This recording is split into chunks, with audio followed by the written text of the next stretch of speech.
ان باتوں کے بعد یوں ہوا کہ شاہ مصر کا ساقی اور نانپس اپنے خداوند شاہ مصر کے مجرم ہوئے،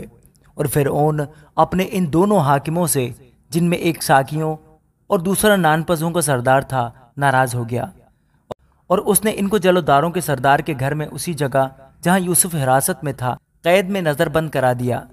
جلوداروں کے سردار نے ان کو یوسف کے حوالہ کیا اور وہ ان کی خدمت کرنے لگا، اور وہ ایک مدت تک نظر بند رہے۔ اور شاہ مصر کے ساقی اور نانپس دونوں نے، جو قید خانہ میں نظر بند تھے، ایک ہی رات میں اپنے اپنے ہونہار کے مطابق ایک ایک خواب دیکھا۔ اور یوسف صبح کو ان کے پاس اندر آیا اور دیکھا کہ وہ اداس ہیں، اور اس نے فرعون کے حاکموں سے، جو اس کے ساتھ اس کے آقا کے گھر میں نظر بند تھے، پوچھا کہ آج تم کیوں ایسے اداس نظر آتے ہو؟ انہوں نے اسے کہا، ہم نے ایک خواب دیکھا ہے جس کی تعبیر کرنے والا کوئی نہیں۔ یوسف نے ان سے کہا، کیا تعبیر کی قدرت خدا کو نہیں؟ مجھے ذرا وہ خواب بتاؤ۔ تب سردار ساقی نے اپنا خواب یوسف سے بیان کیا۔ اس نے کہا، میں نے خواب میں دیکھا ہے کہ انگور کی بیل میرے سامنے ہے، اور اس بیل میں 3 شاخیں ہیں، اور ایسا دکھائی دیا کہ اس میں کلیاں لگیں اور پھول آئے، اور اس کے سب گچھوں میں پکے پکے انگور لگے،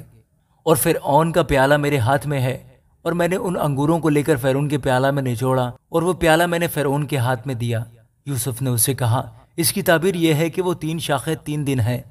سو اب سے 3 دن کے اندر فرعون تجھے سرفراز فرمائے گا، اور تجھے پھر تیرے منصب پر بحال کر دے گا، اور پہلے کی طرح جب تو اس کا ساقی تھا، پیالہ فرعون کے ہاتھ میں دیا کرے گا۔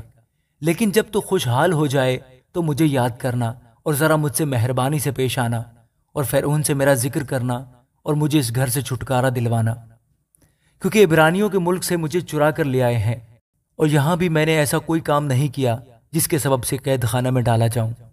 جب سردار نانپس نے دیکھا کہ تعبیر اچھی نکلی تو یوسف سے کہا کہ میں نے بھی خواب میں دیکھا ہے کہ میرے سر پر سفید روٹی کی 3 ٹوکریاں ہیں، اور اوپر کی ٹوکری میں ہر قسم کا پکا ہوا کھانا فرعون کے لیے ہے، اور پرندے میرے سر پر کی ٹوکری میں سے کھا رہے ہیں۔ یوسف نے اس سے کہا، اس کی تعبیر یہ ہے کہ وہ 3 ٹوکریاں 3 دن ہیں، سو اب سے 3 دن کے اندر فرعون تیرا سر تیرے تن سے جدا کرا کے تجھے ایک درخت پر ٹنگوا دے گا، اور پرندے تیرا گوشت نوچ نوچ کر کھائیں گے۔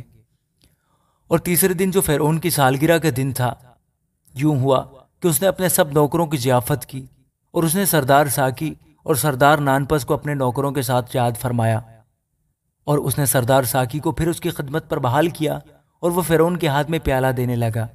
پر اس نے سردار نانپس کو پھانسی دلوائی، جیسا یوسف نے تعبیر کر کے ان کو بتایا تھا، لیکن سردار ساقی نے یوسف کو یاد نہ کیا بلکہ اسے بھول گیا۔ آمین۔